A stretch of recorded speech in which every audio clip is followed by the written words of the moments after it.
On Friday morning when we walked into our room, there was a test paper on everyone's desk.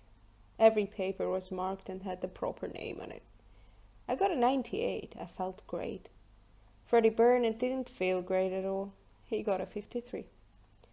Mr. Benedict didn't say anything about our names not being on the test papers. He just stood there and smiled. "Good morning, class," he said without clearing his throat. I think he knew he'd won the battle. Later that day, Mr. Benedict reminded us of our individual projects again. He told us not to wait until the last minute and think we could whip something up then. He said by the end of next week we should all know our topic and starting on our notes. I thought a lot about it.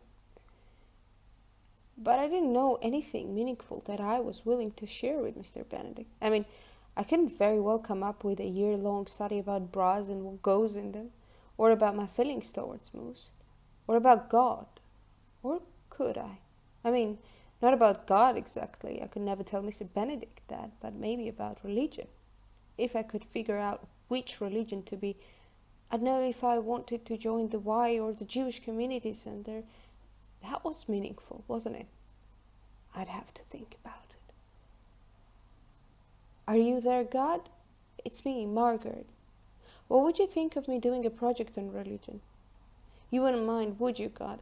I'd tell you all about it, and I won't make any decisions without asking you first. I think it's time for me to decide what to be. I can't go on being nothing forever, can I?" The following Saturday morning, my mother drove me to the highway to get the New York bus.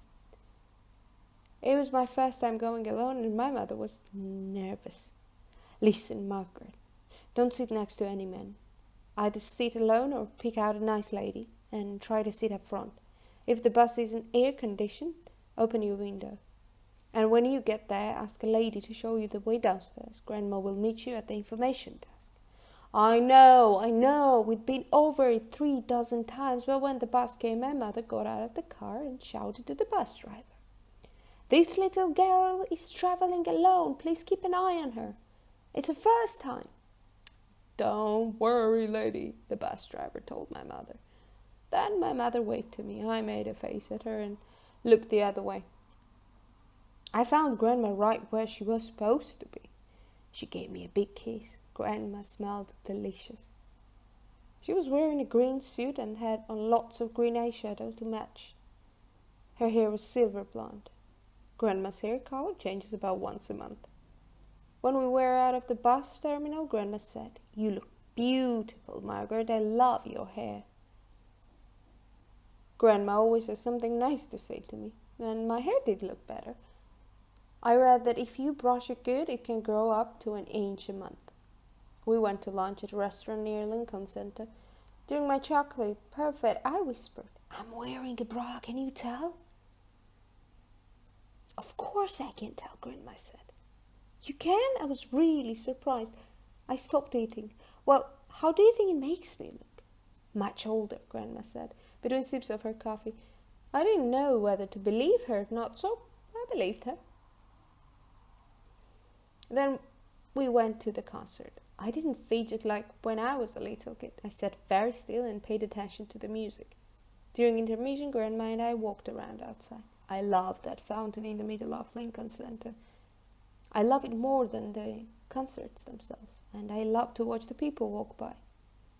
Once I saw a model having her picture taken by the fountain. It was freezing cold and she was wearing a summer dress. That's when I decided not to be a model, even if I did get beautiful someday. In the cab, on the way back to the bus terminal, I thought about Grandma being Jewish. She was the perfect person to help me start my project, so I asked her, "Can I go to temple with you sometime?" Grandma absolutely stared at me. I never knew anyone could open her eyes so wide. "What are you saying? Are you saying you want to be Jewish?" She held her breath. "No, I'm saying I'd like to go to temple and see what it's all about." "My Margaret!" Grandma threw her arms around me. I think the cab driver thought we were crazy. "I knew you were a Jewish girl at heart. I always knew it."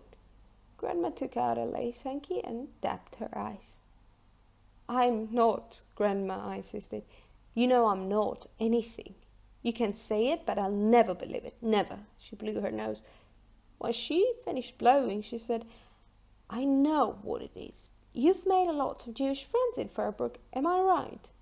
No, Grandma, my friends have nothing to do with this. Then what? I don't understand. I just want to see what it's all about, so can I? I certainly was not going to tell Grandma about Mr. Benedict. Grandma sat back in her seat and beamed at me. I'm thrilled. I'm going right home to call the rabbi. You'll come with me on Rosh Hashanah. Then she stopped, smiling, and asked, Does your mother know? I shook my head. Your father? I shook it again. Grandma slapped her hands against her forehead. Be sure to tell them it's not my idea. Would I be in trouble? Don't worry, Grandma. That's ridiculous, my mother said when I told her. You know how Daddy and I feel about religion. You said I could choose when I grow up. But you're not ready to choose yet, Margaret.